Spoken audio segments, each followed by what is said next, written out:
नमस्कार, मी ऋषाली यादव सारंग। या बुलेटिनमध्ये आपण टॉप 9 घडामोडींचा आढावा घेणार आहोत। सुरुवातीला दिल्लीमधल्या स्फोटानंतर आता तपासाला वेग आलाय। पाहूया त्याच संदर्भातल्या टॉप 9 बातम्या। दिल्ली स्फोट प्रकरण केंद्रीय गृहमंत्री शहांनी एनआयएला सोपवलं। दिल्ली स्फोट प्रकरणाचा तपास लवकरात लवकर करा, शहांच्या सूचना। एनआयएकडून तपास ताब्यात घेतल्यानंतर कागदोपत्री प्रक्रिया सुरू।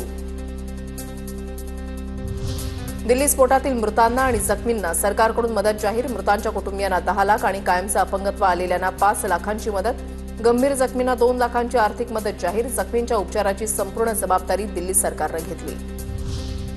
दिल्लीमध्ये स्फोट घडवणाऱ्यांना सोडणार नाही, दोषींना कठोर शिक्षा देणार। दिल्ली स्फोटाच्या घटनेनंतर पंतप्रधान मोदींचा इशारा। दिल्ली स्फोटापेक्षा मोठा स्फोट करण्याचा होता कट। उमर हा जैशचा एक्सपर्ट होता आणि घाईमध्ये कालचा दिल्ली स्फोट झाल्याची माहिती। दिल्ली स्फोटातील 42 अवशेष फॉरेन्सिक टीमनं जमा केले। स्फोटातील I-20 गाडीचे टायर, चेसिस नंबर, सीएनजी सिलेंडरसह बोनेटचे भागही फॉरेन्सिक टीमनं जमा केलेत। अवशेषांची तपासणी सुरू। दिल्लीमधील कार स्फोट प्रकरणी उद्या महत्त्वाची बैठक होणार। पंतप्रधान मोदींच्या अध्यक्षतेखाली बैठक पार पडणार। स्फोट प्रकरणातील तपासासंदर्भात माहिती दिली जाणार। पंतप्रधान मोदी सध्या भूतान दौऱ्यावर। दिल्ली स्फोटातील गुन्हेगारांना सोडणार नाही, दिल्ली स्फोटानंतर राजनाथ सिंह यांची प्रतिक्रिया। स्फोटात अमोनियम नायट्रेट, फ्युएल ऑइल तसंच डिटोनेटरचा देखील वापर। प्राथमिक तपासामध्ये माहिती उघड। दिल्ली ब्लास्ट प्रकरणातील गाडीचा नवा व्हिडिओ समोर। पीयूसी चेक करत असताना गाडीमध्ये 3 लोक असल्याचं व्हिडिओमधून समोर।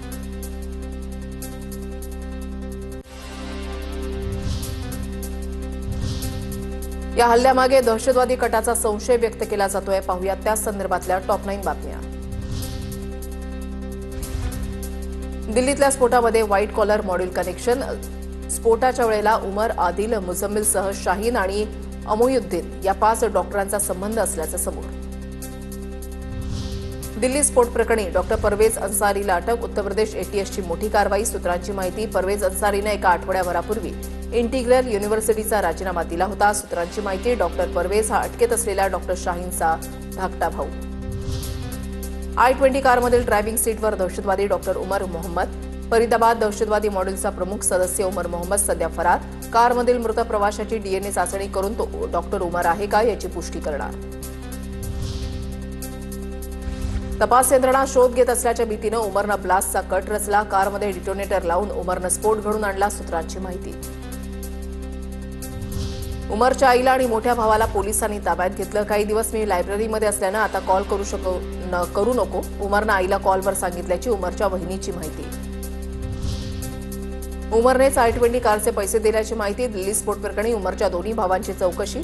उमरच्या भावाकडून 18 मोबाईल जप्त। सूत्रांची माहिती, दिल्ली स्फोट प्रकरणातील कार आमची नाही, आमची गाडी अजूनही घरातील पार्किंगमध्ये। उमरच्या कुटुंबियांचा दावा। दिल्लीमधील I-20 कारमध्ये आत्मघातकी हल्ला झाल्याची शक्यता। स्फोट होण्याच्या 3 तास आधी I-20 कार सुनहरी मस्जिदजवळ पार्किंगमध्ये उभी होती। पार्किंगमधून कार बाहेर पडल्यावर अवघ्या 4 मिनिटांनंतर स्फोट। दिल्ली स्फोट प्रकरणी UAPA अंतर्गत गुन्हा दाखल। स्फोटक कायद्याच्या विविध कलमाखाली कोतवाली पोलीस ठाण्यामध्ये गुन्हा। दिल्ली पोलिसांची माहिती, सुरक्षा यंत्रणांनी ताब्यात घेतलेल्या मुझम्मिलचे जैश ए मोहम्मदशी संबंध असल्याचे पुरावे सापडल्याची सूत्रांची माहिती। तर सुरक्षा यंत्रणा मुझम्मिलच्या बँक व्यवहारांची तपासणी करणार। सूत्रांची माहिती, दिल्लीमधल्या स्फोटानंतर आता यंत्रणा अलर्टवर आहेत। पाहूया त्याच संदर्भातल्या टॉप 9 बातम्या। दिल्लीमध्ये स्फोटामध्ये अब्दुल अजीज नामक रिक्षाचालक थोडक्यामध्ये वाचला। मात्र अब्दुल अजीजचा मित्र मोहम्मद यासीन याला स्फोटामध्ये डोक्याला गंभीर दुखापत। LNGP रुग्णालयामध्ये उपचार सुरू। काल झालेल्या स्फोटानंतर लाल किल्ला 3 दिवस बंद राहणार। 13 नोव्हेंबरपर्यंत लाल किल्ला बंद राहणार। तारिक पुलवामाचा रहिवासी असल्याची माहिती। I-20 कारचा सध्याचा मालक पुलवामाच्या शंभुरा गावचा तारिक असू शकतो। सूत्रांची माहिती, पुलवामाचा स्फोटाशी काही संबंध आहे का याचा पोलिसांकडून चाचपणी सुरू। दिल्लीमधील लाल किल्ला परिसरामधील स्फोटाचा आणखीन एक व्हिडिओ समोर। घटनास्थळाची भीषण दृश्य समोर। पोलीस आणि स्थानिक I-20 कारमधून लोकांना बाहेर काढण्यासाठी प्रयत्न करत असल्याचं समोर। भारतामध्ये सर्व विमानतळांवर सुरक्षा वाढवण्यात आली। विमान प्रवाशांना प्रस्थानाच्या किमान 3 तास आधी विमानतळावर पोहोचण्याच्या सूचना। चेक इन बॅगेज व्यतिरिक्त 7 किलो वजनाची फक्त एक हँडबॅग घेऊन जाण्याची परवानगी। दिल्लीमध्ये स्फोटानंतर राज्यभरात पोलीस अलर्ट मोडवर. शिर्डीला येणाऱ्या वाहनांची पोलिसांकडून कसून तपासणी सुरू, तर अंबाबाई मंदिर परिसरामधील सुरक्षेमध्ये वाढ. पंढरपूरमध्ये विठ्ठल रुक्मिणी मंदिर परिसरातील सुरक्षेमध्ये वाढ. मंदिराच्या प्रत्येक गेटवर सुरक्षा तैनात. दिल्लीमधील घटनेनंतर खबरदारी म्हणून सुरक्षा वाढवली. दिल्लीमध्ये स्फोटानंतर राज्यभरातील धार्मिक स्थळांवरील सुरक्षेमध्ये वाढ. शिर्डीमध्ये साई मंदिर परिसरात अतिरिक्त सुरक्षा तैनात. पोलिसांकडून वाहनांची कसून तपासणी. दिल्लीमध्ये स्फोटानंतर शनी शिंगणापूर मंदिर परिसरामध्ये सुरक्षा व्यवस्था वाढवली. स्फोटाच्या पार्श्वभूमीवर राज्यातील सुरक्षा यंत्रणा अलर्ट मोडवर. पोलीस प्रशासनाकडून भाविकांच्या वाहनांची आणि भाविकांची कसून तपासणी. आता पाहूया टॉप 9 मोठ्या राजकीय बातम्या. अनेकांच्या एक्झिट पोलनुसार बिहारमध्ये एनडीएचं सरकार येण्याचा अंदाज. मॅट्रिक्स आणि आयएनएस नुसार एनडीएला 147 ते 167 जागांचा अंदाज, तर इंडिया आघाडीला 70 ते 90 जागांचा अंदाज. चाणक्य स्ट्रॅटेजीज पोलनुसार एनडीएला 130 ते 138 जागांचा अंदाज, तर इंडिया आघाडीला 100 ते 108 जागांचा अंदाज.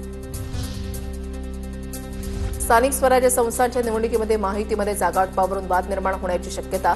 रत्नागिरी, कोल्हापूरसह इतर जिल्ह्यातील जागा वाटपावरून भाजपचे नेते आक्रमक. सूत्रांची माहिती. ताकद असेल तिथे मागे हटू नका. समान जागांसाठी आग्रही रहा. जिल्हा प्रभारींच्या बैठकीमध्ये भाजप नेत्यांचा आग्रही सूर. सूत्रांची माहिती.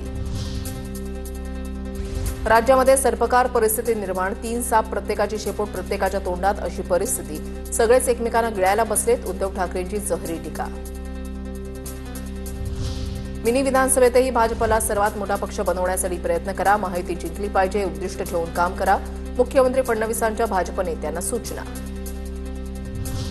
प्रवक्तेपदावर हटवल्यानंतर रुपाली ठोंबरे पाटांची फेसबुक पोस्ट व्हायरल. आपला इतिहास हा अन्याय सहन करणाऱ्यांचा नाही, गरज पडली तर फाडा करणाऱ्यांचा आहे. रुपाली ठोंबरे पाटांची पोस्ट व्हायरल. दुसऱ्यांकडून काही गोष्टी होतात त्यावरून मला टार्गेट केलं जातं. सर्व नियमाने करतो. मला चुकीचं खपत नाही. 3 वेळा स्पष्टीकरण दिलंय. पार्थ पवार प्रकरणावरून अजित पवारांचं भाष्य. अजित पवारांना यावेळेला मोदी, शहा, फडणवीसही वाचू शकणार नाहीत. पार्थ पवार जमीन प्रकरणानंतर अंजली दमानी यांचा इशारा. सिंचन घोटाळा, महाराष्ट्र कोऑपरेटिव्ह बँक घोटाळा बाहेर काढणार. अजित पवारांच्या सर्व घोटाळ्यांबाबत कोर्टामध्ये अपील करणार. दमानी यांची प्रतिक्रिया. अंजली दमानी यांनी मेघदूत बंगल्यावर जाऊन मंत्री चंद्रशेखर बावनकुळे यांची भेट घेतली. पुण्यातील पार्थ पवार जमीन गैरव्यवहार प्रकरणी भेट घेतल्याची माहिती. पार्थ पवार प्रकरणावरून केलेल्या प्रश्नावर मंत्री कोकाटे चिडले. एकनाथ खडसे लंडनचे आहेत का? माणिकराव कोकाटेंचा सवाल. एकनाथ खडसेंना जळगावचे पदाधिकारी उत्तर देतील. कोकाटेंची प्रतिक्रिया.